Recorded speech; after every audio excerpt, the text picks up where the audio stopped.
High জান, কেমন আছো? মেসেজ পাঠাতে দেরি হয়ে গেল। কিছু মনে করো না জান। না, কিছু মনে করব কেন? আমার তো কোন মন নাই। সেই 9টা থেকে বসে আছি কখন একটা মেসেজ পাঠাবে। এখন রাত বাজে 12টা, এখন আর কথা বলার মুড নাই। রাগ করো না জান, অনেক কাজ ছিল, কাজ করতে দেরি হয়েছে। আমার সোনা পাখি, রাগ করো না। আর এমন দেরি হবে না, মাফ করে দাও আজকের মতো। থাক, আর এত মাফ চাওয়া লাগবে না। আসলে আমার সাথে কথা বলার তো তোমার সময় হয় না। তোমার কাছে আমার চেয়ে তোমার কাজ বড়।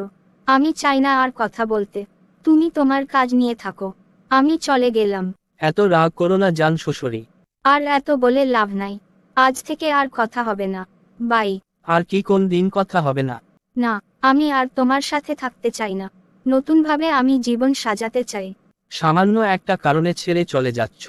এত দিনের প্রেম এভাবে শেষ করে দিবা? হ্যাঁ, সব শেষ করে দেব। তোকে আমার আর ভালো লাগে না। এ যা, তোর মতো মেয়ের সাথে আমিও আর থাকতে চাই না।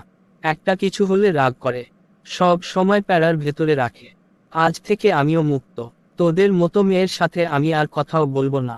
শালা মেয়ে মানুষ মানে প্যারা।